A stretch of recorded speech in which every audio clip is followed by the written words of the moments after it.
陆小姐，请问您想清楚了吗？你确定要假死，然后以双胞胎妹妹的身份存在吗？是我确定。好的，这边会立即为您安排，预计需要30天。幸福的样子，我感觉双胞胎妹妹的身份是爸妈为她预留的保密，谁能想到竟会用她逃离最深爱的丈夫？只剩下雨如此。有一种踏实，当你口中喊我名字。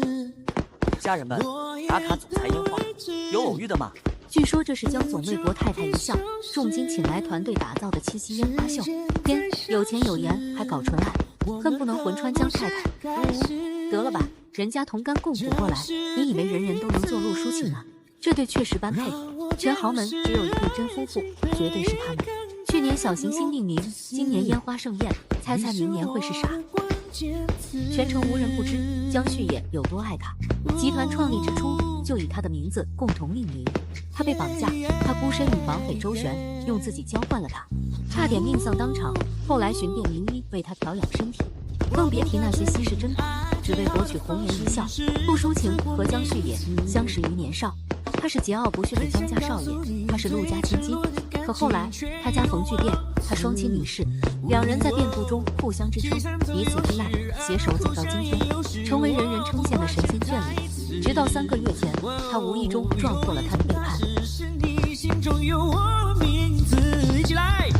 落叶的位置，谱出一首诗。傻瓜，怎么在这吹风？当心着凉了。我们的故事开始，这是第一次让我见识。晴晴，它代表了我的心意，无论是从前、现在还是以后，每一秒，我的心都只为你跳动。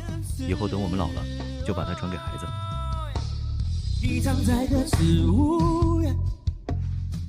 可惜他们不会有以后了，更别说孩子。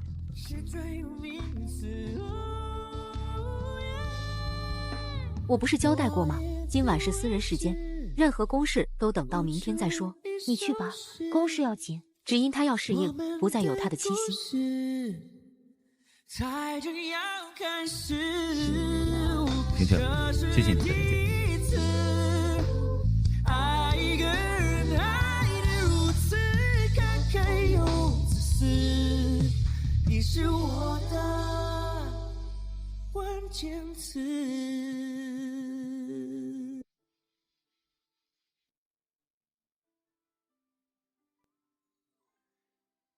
我就说吧，我的老公随叫随到。老公，你来啦。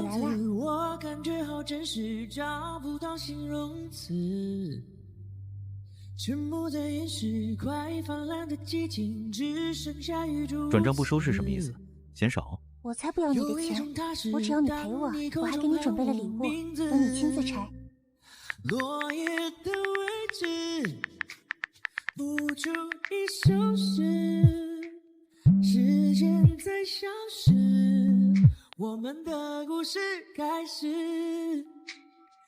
江旭野，宝贝，是我，刚出来，有些想你了。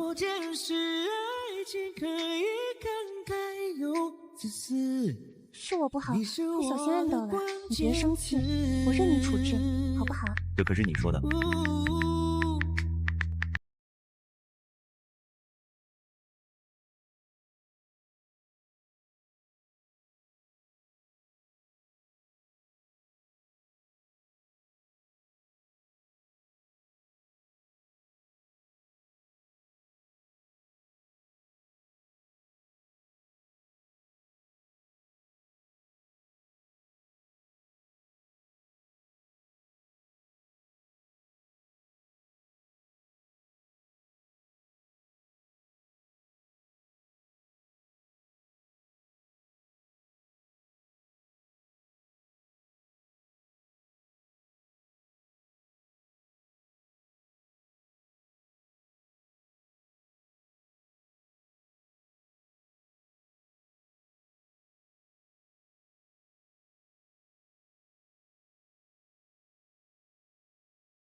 主人，你来啦！画画在这乖乖的等你好久了。你很懂事。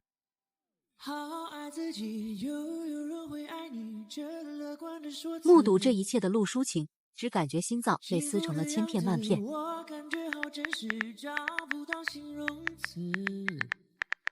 对方没有放过高调炫耀的机会，开始了直播。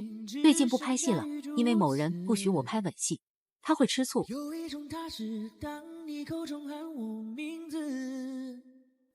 好了，都听你的，行了吧？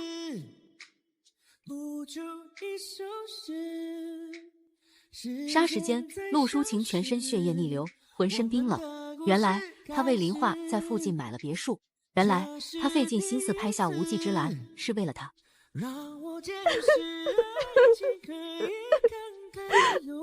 别墅2楼落地窗前，有身影被抵在纱帘上，若隐若现。这香艳的画面如一把利刃，在割下陆抒情的心，直到水都变凉了，他依旧浑然不觉。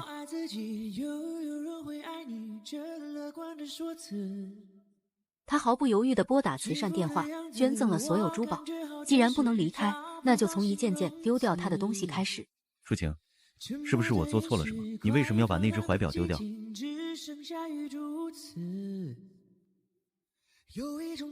他做错了什么？一个出轨的人问自己是不是做错了什么？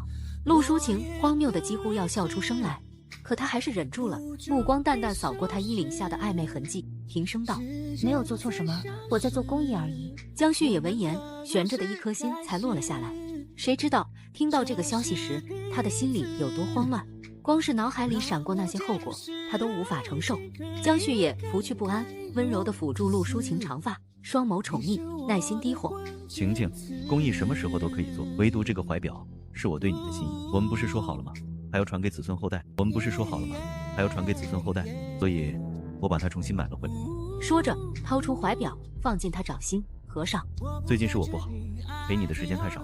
从今天开始，我把那些应酬都推掉，就在家里陪你，好不好？于是他真的就不怎么出门了，亲自下厨，陪着看剧，连工作都在书房里处理。晚上，江旭也眼神灼灼，想要亲近，却被他下意识地躲开了。他一愣，眼底闪过不解：怎么了？我记得你的生理期还没到。陆抒情心里一涩，没什么，只是有点累了。江旭也的眉心微微蹙起，他的身体一直不太好，他是知道的。他熟练地帮他揉按起太阳穴，又亲自打来热水，跪在沙发前，手法娴熟地帮他按摩脚部。陆抒情抚着额头，眼底渗出几丝嘲讽。单论照顾他，没人比江旭也做得更好。这是创业时期他陪他吃苦时养成的习惯，抱他上下床，甚至穿鞋子，所有习惯都没变，只是人却不再是当初的那个人了。江旭也丝毫没有察觉陆抒情思绪，他抬头，紧张一览无余。有舒缓一点吗？不行的话，我去叫人请郑医生过来。不用，好点了。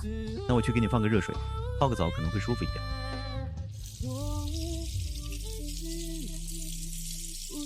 等男人的背影消失后，陆抒情打开了林画的社交主页，只见他发了数条意味不明的伤感文案。小狗孤单了，好想你。呵，这才分离了几天就受不了了吗？陆抒情嘴角勾起嘲讽。深夜，外面狂风暴雨，电闪雷鸣，卧室内一片安宁。陆抒情攻成一只虾，被江旭也从后背紧紧抱着，不留缝隙。他浑身僵硬地忍了许久，就在终于受不了想挣脱时，瞥见一道微弱的光在黑暗中悠悠亮起。不久后，身后的人悄悄松开，查看手机，然后轻声起床。陆抒情心里一沉，跟了出去。只见昏暗大厅，一个被雨水打湿的女人狼狈站在那里，瑟瑟发抖，瑟瑟发抖。江旭也显然一诧，声音里带着震怒：你来这里做什么？你哪来我家的密码？林画回头，眼神陡然一亮，不顾一切地飞奔过去。我之前偷偷记住的，老公，外面打雷了，我一个人真的很害怕。江旭也却不为所动，脸色阴沉。只见他一把扼住他手腕，双眸冰若寒潭，语气冷冽：我有没有说过，哪里都可以任你做，除了这里。现在马上滚！林画委屈地红了眼圈，泪水决堤而下。老公别生气，我这就走。却猛然一个趔趄，险些摔倒。江旭也单手搀住林画，视线猛然落在他脚踝上，只见他的赤足上有一道血淋淋的伤口。他咬紧了唇，呜咽着：打雷了，我好害怕，你几天没有来找我？我也好害怕，所以才不顾一切的来找你。我这就走，你千万不要不开心。可他没有走，他抓住江旭野那一瞬的松动，猛然踮脚吻了过去。江旭野眼眸蓦然变深，喉结滚动，立即反客为主的激烈拥吻起来。楼上，陆抒情天旋地转，攥紧栏杆，才不至于一头栽下。不知过了多久，两个身影分开。江旭野拿出手机处理着什么，沉声道：“我让人来接你了，你先回去，乖。”话音刚落，一道闪电划过，暴露了陆抒情的身影。你们在做什么？晴晴，你听我解释，这个疯女人突然闯了进来，说是来求救的，只是好，你自己惹的烂摊子，自己收拾。要是她误会我，你就死定了。嫂子，是嫂子吗？不好意思啊，画画是我女朋友，她就住在你们那个小区，今晚不小心弄伤了自己，所以我让她去你们那找家庭医生。嫂子，这是我做的鲁莽了，是我该死，我明早就去向你负荆请罪，你千万别误会野哥啊。他看穿了所有，却选择按兵不动。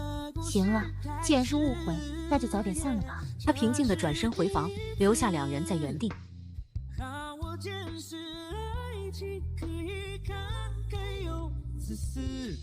晴晴，你相信我，你是我最爱的人，我绝不会做出这种混账事。这个世界上，我或许会伤害所有人，唯独不会伤害你。好了，你不用解释了，我相信。江旭也第一次觉得自己有点看不透妻子的心思了。第二天，徐世豪一大早便等在门口请罪。嫂子，请你务必原谅我，要是影响了你和野哥之间的感情，那我真的是罪该万死了。画画，你也喝一杯。对不起，晴姐，是我不对。你们是怎么走到一起的？朋友介绍罢了，还是羡慕你跟野哥这么多年来一直这么恩爱。拿走，我老婆酒精过敏。我今晚没穿那个，想试试吗？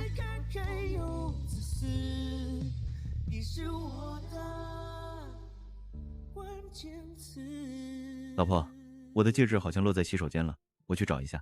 陆抒情冷笑，他知道江旭也不会再回来了，他还是撞见了最不堪的一幕，他的心在暴雨中一遍遍地复活死去。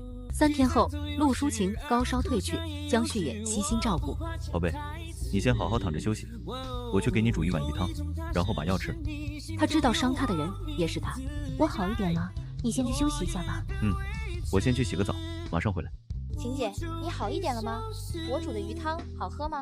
这几天阿野照顾你，我就负责做他的后盾，照顾他。我心疼他太累了，帮着你应该不会介意吧？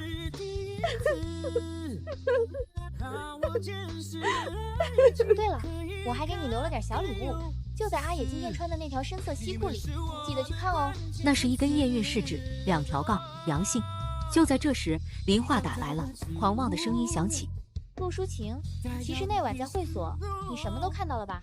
那又何必还假装无事发生？谢谢你不仅资助我上大学，还资助了我的未来，所以我才能遇到真命天子，还跟他有了爱情的结晶。对了，你不是问我们是怎么认识的吗？那我就大发慈悲的告诉你，当是谢谢你的资助之恩了。1年前，陆抒情流产后，江旭也借酒浇愁，林化打扮成陆抒情的样子，乘虚而入。他冷冷推开他：“我自愿，不用你负责，求你施舍施舍，疼疼我吧。”从此2人纠缠，陆抒情的心脏抽痛不已，他发疯般砸碎手机，心在这一秒彻底死去。大病初愈，陆抒情的假死计划只剩10天。他已接到电话，有了一套周详的计划。很快，他就可以以车祸意外的形式脱离这里了。这天是他的生日，江旭也将他带到港口。原来，这艘木琴号正是他送他的生日礼物。他牵着他登上游艇，驶向一座海岛。一下船，他就有些怔住了。只见岛上种满了他最爱的铃兰花海。夜晚，空中绽放起盛大的烟花。在所有朋友的欢呼中，江旭也出现了。当初许诺过1年1钻戒，这是今年。众人笑着闹着，大声打趣：“野哥是真的爱惨了嫂子，不愧是宠妻狂魔。哥可是连车牌号都是嫂子名字和生日的。”可谁也不知道，他内心没有半分波澜。晴晴，祝你所愿皆成。他以为他的愿望和从前一样，却不知道他求的是逃离他，从此后会无期。度过浮沉的1天后，陆抒情睡下了，却在深夜被一记短信惊醒。林化发来2个字：出来。陆抒情披起外套，脚步虚浮地走到海滩边，竟发现今晚为他庆祝生日的地方，此时竟举办着一场婚礼。新郎、来宾、布置都没有变化，只是女主角从她变成了林化，而所有人分明都对这一切早就知情。江旭野的兄弟们在起哄，来，兄弟们一起敬野哥一杯。恭喜野哥抱得美人归，严父不欠。真是羡慕野哥呀，温香软玉在侧。都给我管好自己的嘴巴，要是谁不小心说漏嘴，我就让谁原地消失。众人面面相觑，愕然噤声。哥，放心，谁敢乱嚼舌根，我第一个不放过。江旭野脸色稍霁，气氛重新热络起来。一片起哄中，江旭野和林化接了吻，交换了戒指，喝了交杯酒，做尽了一切新婚夫妇会做的事。后来，众人纷纷识趣走远。陆淑琴看着自己的丈夫，毫不顾忌。谢谢你送我的婚礼，这座海岛我很喜欢。这是奖励你肚子里的孩子。阿爷，我不敢奢望太多，只要你允许我爱你，我就觉得很幸福。只要你乖乖听话，除了名分，其他都可以给你。那爱呢？当然可以。这一切全都落入了陆淑琴的眼中，原本的假死计划变得更加复杂而变数。她必须找到一个更彻底的方式，摆脱这个噩梦。自那日起，林化的挑衅再无掩饰。他跟你的时候也会这样吗？毕竟他说过，跟你根本满足不了他。他还发来一张张照片，极尽挑衅，丧心病狂的寄来了他穿过的战袍。对于这些，他只是淡淡一扫，没有任何波动。他的心早就麻木了，死了，不会再有感觉。还剩3天，他就可以脱离苦海了。老婆，3天后是什么日子？怎么做了记号？我爸妈的忌日。你这半年瘦了好多，伯父伯母一定会怪我了。我们好久没有亲热了。现在你感冒也好。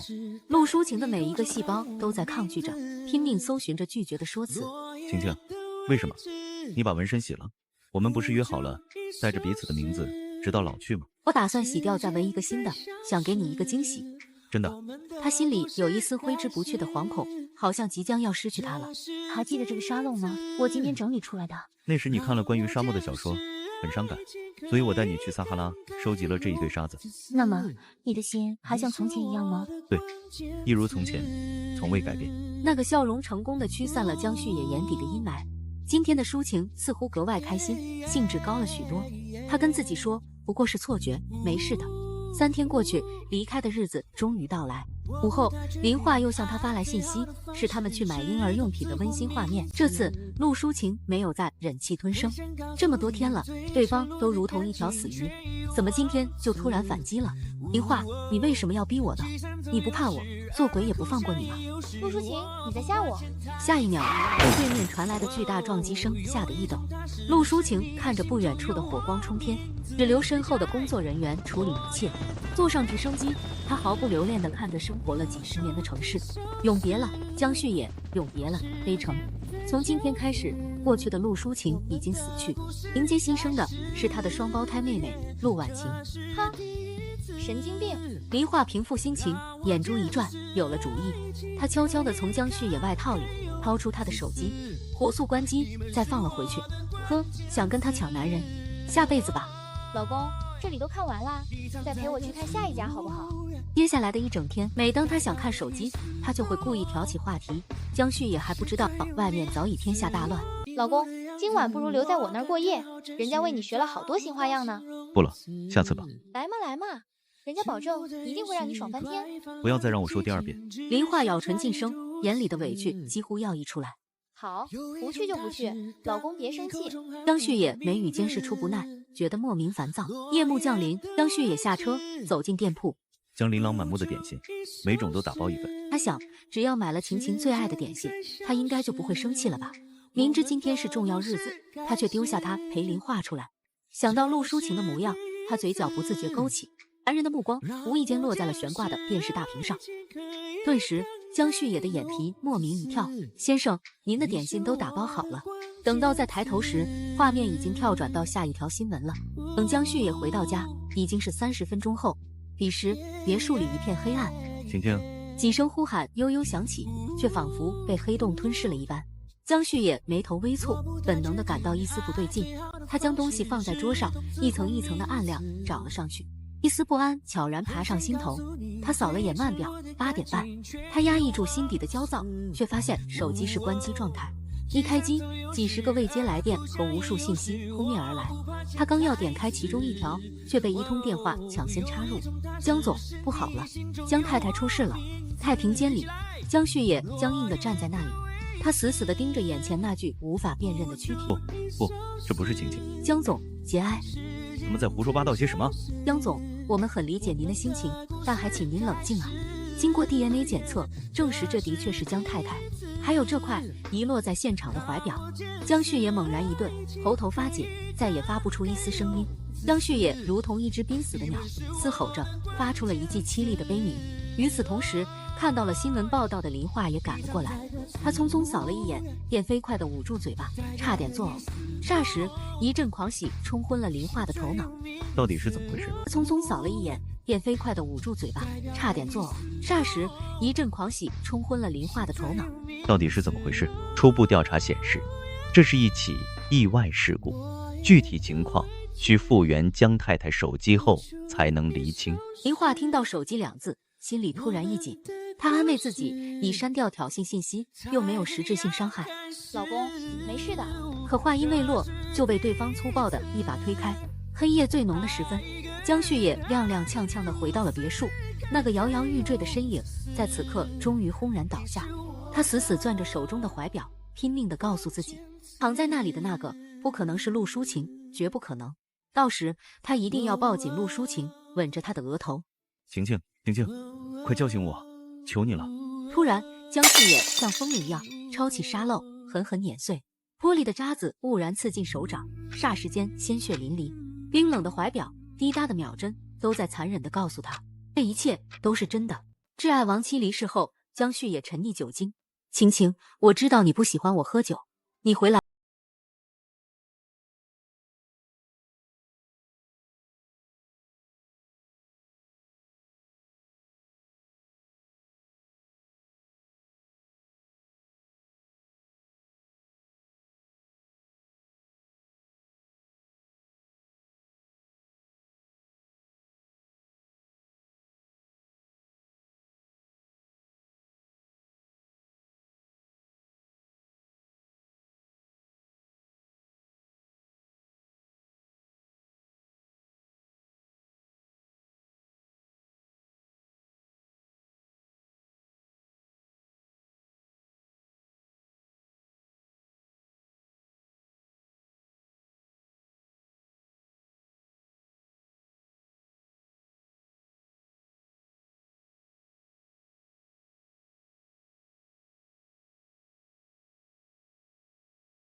别再出现。他从未见过如此冷酷的江旭里。林化等待着，以为江旭也会回心转意。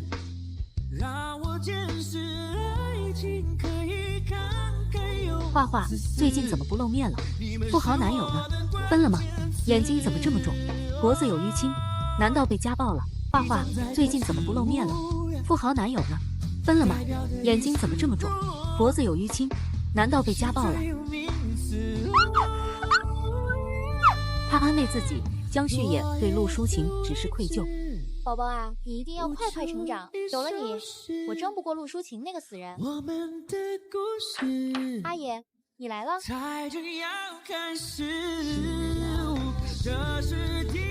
手机证据揭示了林化的罪行。林化，你好大的胆子，你竟敢挑衅我的妻子，害她开车分神，发生意外。不，阿爷，不是这样的。别这么对我，阿爷，我只是太过爱你。你竟敢伤害她！他已化身冷酷罗刹，眼中全是杀气。阿爷，求你怜悯，看在孩子的份上，放过我。啊！一声凄厉嘶喊，宣告林化末路。3个月后，寒风萧瑟，他沉浸在痛苦中，无法自拔。3个月后，寒风萧瑟，他沉浸在痛苦中无法自拔。他强迫自己回忆那些被忽略的细节，他忍受痛苦，却冷眼看着他的背叛，而他却在陪着另一个女人。他质问自己怎么会走到这一步，他恨自己，恨当初的糊涂。是了，他意外流产后，他便不敢再碰她。林化的出现让他沉沦在欲望中，锥心之痛让他失声痛哭，不甘、痛苦、绝望撕裂着他。在走之前，他必须先解决林化。江总，林小姐已被软禁3个月。江太太的死亡报告有蹊跷，绝望的心燃起一丝希望。黑国土地上，他激动得全身颤抖。这半年，他全球搜寻，不放过一丝线索。他只愿确认他还活着。叮咚一声，他推开门。然而，所有期盼化作失望。不是他，世界之大，他还在吗？2个月后，他第19次飞出国，那位女士已经走了。他买了一束铃兰，他冲出花店，四处寻找。异国汹涌人潮，他寻觅着，可偏偏找不到。快1年了，他有些撑不下去了。圣诞节，雪花悠悠飘落，他曾和他来过这里，可如今他把它弄丢了。他的防线彻底崩溃，需要帮助吗，先生？他看到了一个熟悉的身影。这是江旭野找路抒情的第 N 次，始终一无所获。他看见街道对面有一道抱着铃兰的熟悉身影，江旭野已经死寂的心再次疯狂地跳动起来。婷婷，婷婷！江旭野不顾一切地翻过路边的隔离栏杆，冲向马路对面。霍思辰驾驶的黑色轿车缓缓启动，准备驶离。江旭野冲到轿车前方，张开双臂，用身体拦截。轿车急刹，轮胎与地面发出刺耳的摩擦声。上多名路人停下脚步，面露震惊地看着这一幕。轿车车门打开，陆婉晴从车上下来，站在车旁。江旭也坐在地上，全身颤抖，痴痴地看着陆婉晴，费力地挣扎爬起。江旭也不顾一切地冲上前，用力抱住陆婉晴的身体。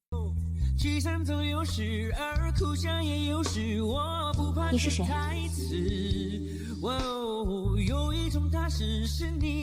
你那个该死的丈夫江旭。不认识，请你松开。不，晴晴，不要这样惩罚我，我求你，不要。这1年来，我没有一天不在忏悔，没有一天不在想你。好不容易找到你，你不要不认我。请你放开。我不放，我不放，我死都不会再让你走了。霍思辰从轿车旁走来，面色阴沉，一把拉开江旭野。霍思辰猛地一拳挥向江旭野，江旭野应声倒地。滚开！别碰我的未婚妻！霍思辰驾驶着轿车，目光专注地看着前方路况。陆婉晴坐在副驾驶座上，头转向窗外，看着夜景。其实刚才你可以碰一下他。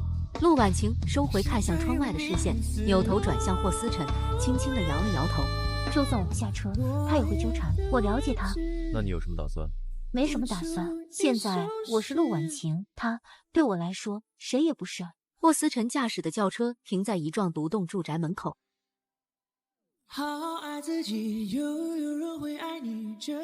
叔叔阿姨，我们回来了。可算回来了。就是你小子不靠谱。走，晴晴阿姨准备大餐了，就等你们呢。陆婉晴回头朝霍思辰促狭地眨了眨眼，随后被霍父霍母簇拥着进屋。霍思辰无奈失笑，站在门口看着他们进屋。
陆婉晴的小腹光滑，没有任何纹身痕迹。江旭野眼神空洞，呆滞地站在原地，身体微微颤抖。陆婉晴趁机全力推开江旭野，狠狠扇了他一耳光。陆婉晴转身冲向门边，试图夺门逃离。江旭野修长的手按住门把，阻止陆婉晴开门。陆婉晴回头看到江旭野的脸，天气冷，你不要出去，我出去。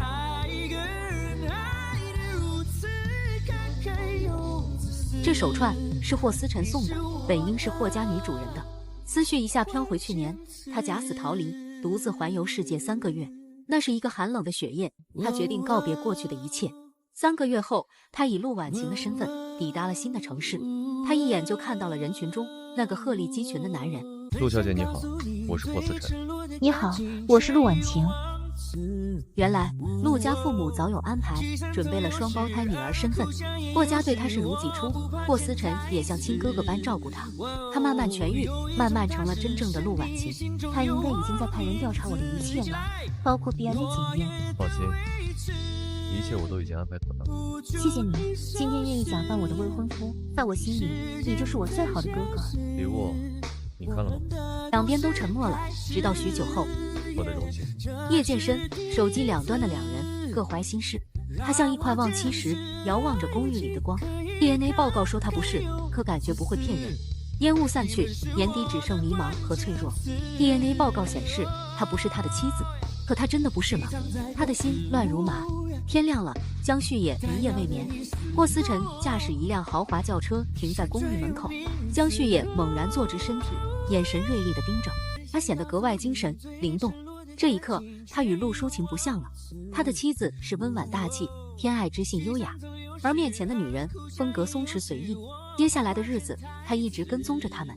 第一天，他们去了餐厅，谈天说地；第二天，他们去了马场，并肩奔驰；第三天，他们漫步海边，甜蜜约会。直到今天，两人又携手参加一场化妆舞会，连日积攒的情绪在这一秒迸发。江旭也穿过人群，来到陆婉晴身边，邀请她跳舞。陆婉晴淡淡扫过江旭也的眉眼，略作停顿后，将手搭了上去。愿意听一个故事吗？他终于有机会轻声诉说陆淑琴的故事。听起来，这位女士的遭遇令人同情。你不解，为何从未察觉她心情，一次次伤害？你凭什么认为被背叛后她还会深情如故？江先生，我不是她，我有自己的生活，所以麻烦你不要再来纠缠。晴晴，江先生。半个月后，江边，他闭眼感受着慵懒微风。这些天，江旭也都在酒吧买醉，没有再跟着你不放了。再加上他国内集团董事会一直在向他施加压力，要求他尽快回去履行职务，他很快就会死心离开了。陆婉晴听后点点头。霍思辰看着他，一时失神。他嗅到一缕淡淡清香，不自觉靠近。思辰，谢谢你这些天以来的帮助。我知道你工作忙，还抽空陪我演戏，我的内心真的很感激，也很庆幸能有你这个兄长。霍思辰眼眸幽深，千言万语哽在喉头，最终他只是略带苦涩的淡淡一笑。这一幕都落入了另一双苦涩的黑眸中。回途的车上，两人默契的没有开口，直到砰的一声，一阵冲击猛然传来。霍思辰先确认陆婉晴没有受伤。我下去查看一下。江旭也突然出现，打开车门，攫住陆婉晴手腕，强行将她拉下车，塞到了前面的车上，再猛地一脚踩下油门。等陆婉晴从惊诧中反应过来，车子已经飞驰在路上。他看着江旭也，脸色紧绷。晴晴，你可以报警，做什么都行，但我想让你知道，我就算是死，也不会伤害你。顿时，纤细的手指顿在屏幕上。20分钟后，车子竟驶回了江边。江旭也，你究竟想做什么？他猛然吻了过去，席卷起一场风暴。陆婉晴恼怒不已，疯狂地扇他耳光，他却像疯了一样，仍旧肆意侵略着。突然，他停了下来，深深看着他。我不管你是谁，陆淑琴也好，陆婉晴也罢，你是我活下去的唯一动力。晴晴，你知道吗？我想你想疯了，想你的一颦一笑，想我们那些美好过去。我发誓，以后一定会对你好，我会弥补你。求你回来，求你。他拼命说服自己，她不是自己的妻子，可看到他对另一个男人巧笑嫣然，他的意志瞬间崩塌。江旭也双眼发红，再次吻住了她。两部手机同时响起。阿野，你什么时候回来？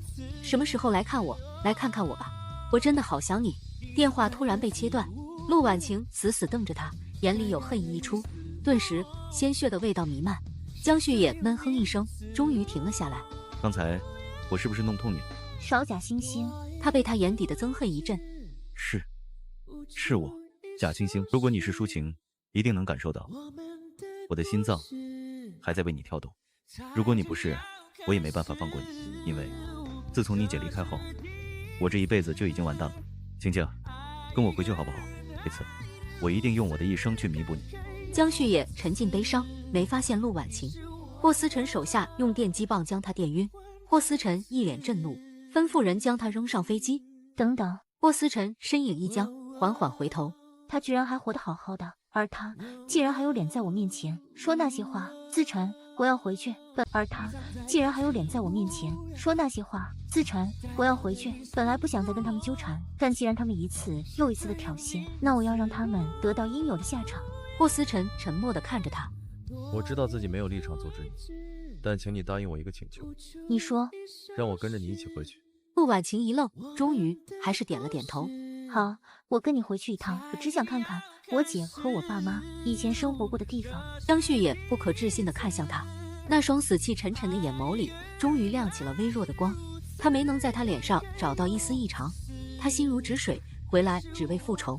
阿爷，你终于回来了。林化站在客厅中央，身体前倾，突然看到坐在沙发上的陆婉晴。林化手里的锅铲哐当一声掉在地上。啊，你是人是鬼？你不是死了吗？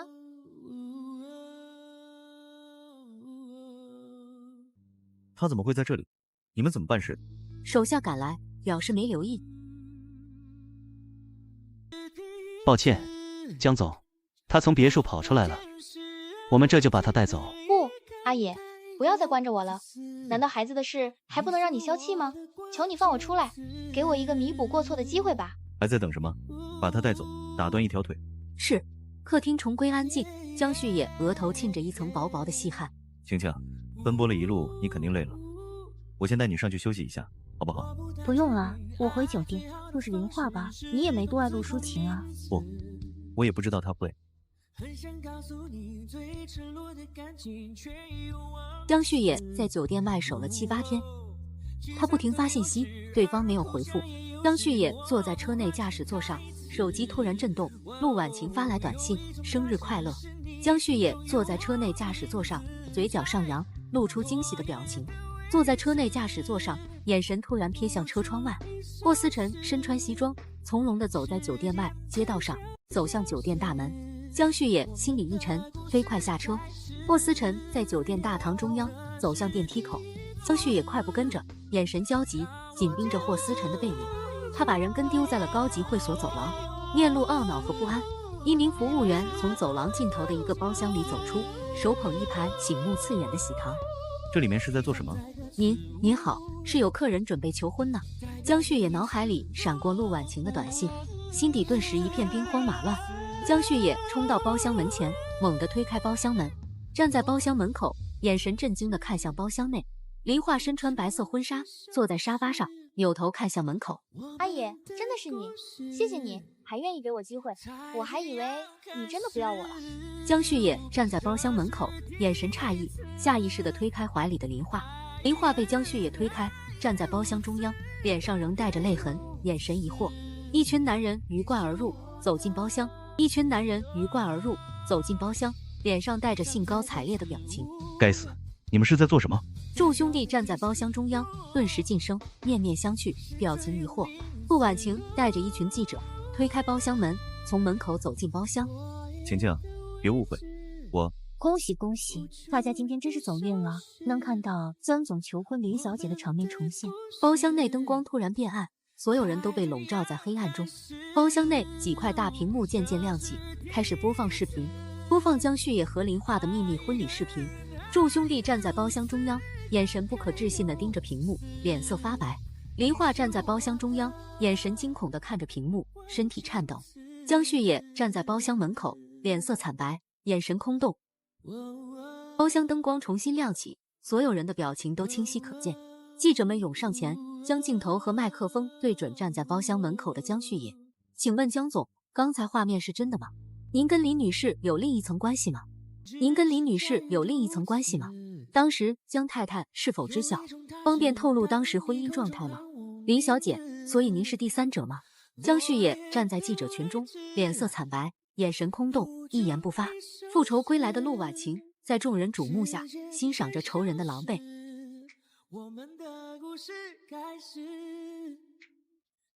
陆婉晴转身，迈着优雅的步伐向宴会厅出口走去。陆淑晴，你给我站住！我不管你是人是鬼，我要跟你拼了！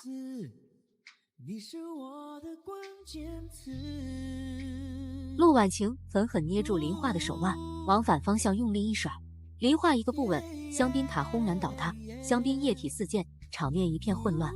林化狼狈地趴在满是玻璃渣和香槟液的地面上。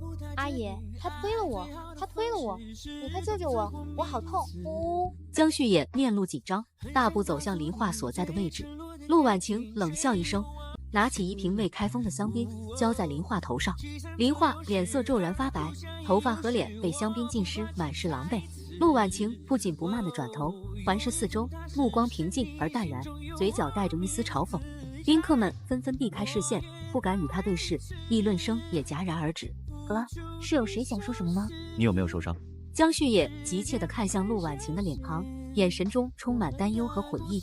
阿爷，是他推了我，你看清楚，被欺负的人是我。陆婉晴抬手，一记清脆的耳光扇在江旭野的脸上。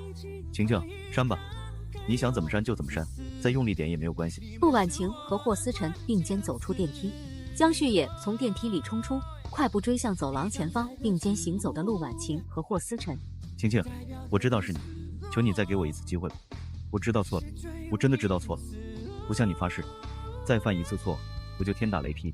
陆淑晴已经死了，而且是你亲手害死。陆淑晴已经死了，而且是你亲手害死的。江旭也浑身一震，如遭雷击，呆立在原地，仿佛心被万箭穿透，瞳孔骤然紧缩。陆婉晴再次转身，欲狠心离去，江旭也却死死攥着陆婉晴手腕，猛然跪在陆婉晴的脚边，身体颤抖。我知道，是我该死，都是我该死。起来，阿爷，你快起来！我不允许你跪他，你这么尊贵的人，怎么可以跪他？你以为自己是谁？凭什么羞辱他？江旭也猛地推开林化，林化狼狈不堪地摔倒在地。他都这样羞辱你了，你还维护他？为什么你不肯多看我一眼？霍思辰一记右勾拳，猛地击中江旭野的脸颊，江旭野瞬间被挥倒在地。霍思辰漫不经心地松了松袖口，居高临下地俯视着倒地的江旭野。忍你很久了，警告你，别再纠缠婉晴，她是我的女朋友。次日，江旭野宠妻狂魔人设崩塌，震惊全网。网友深挖林化黑料，他恩将仇报的真面目被揭开。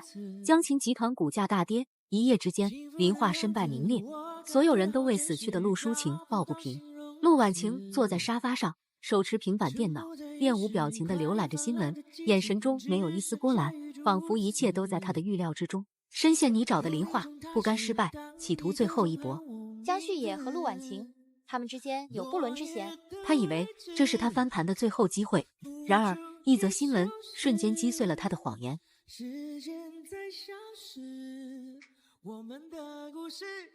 江旭野面无表情地站在门口，身后站着2个保镖。阿爷，你要对我做什么？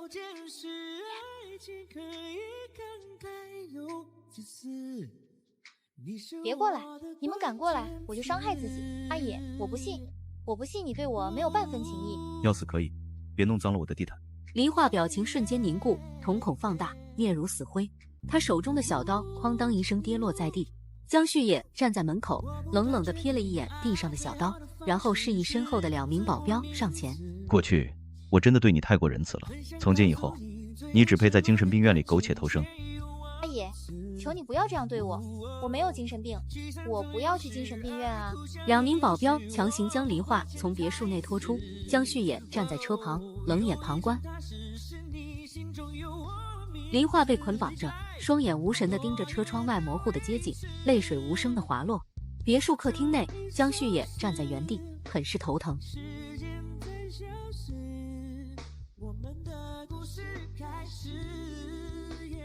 这是第一次他意识到那个他真正深爱的人即将离去。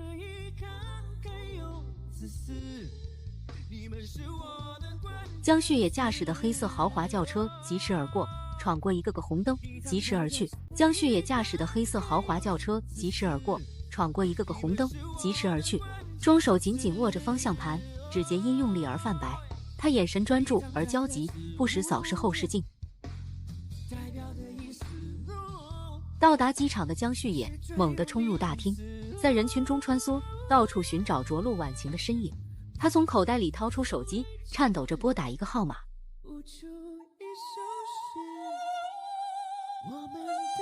不要这样对我，不要这样对我。当他再次抬起头，目光越过人群，突然定格在远处的一个身影上，他的眼神从绝望转为一丝希望。在茫茫人海中，他终于找到了那个让他魂牵梦萦的身影。5年前，江旭也疯了一样冲到陆婉晴面前，惶恐侵袭了他的大脑。晴晴，不要走，不要这么狠心，再丢下我一次。放手，我们的故事早就结束了。我不敢奢求你的原谅，只求你留在一个我能看得见的地方。失去你的滋味太难熬，我不想再经历第二遍了。他屈膝跪下，只求他有一丝怜悯，一点回心转意。陆婉晴站在江旭也面前，厌倦地抽出被他抓住的手，然后决然转身离去。他呜咽着，哆嗦着，只能绝望地看着他的背影。路人纷纷驻足观望，认出这是江晴集团总裁，并直播了出去。最终，他直直地栽倒在地上。当天，陆婉晴和霍思辰回到了 C 国 ，A 城传出江旭也为爱轻生。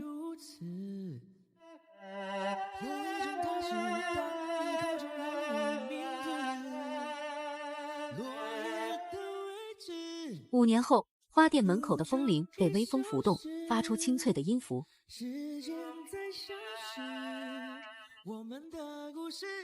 一名顾客站在花店门口，推开玻璃门，风铃再次响起，微笑着走进花店。请问，那位美丽的女士也是你们的店员吗？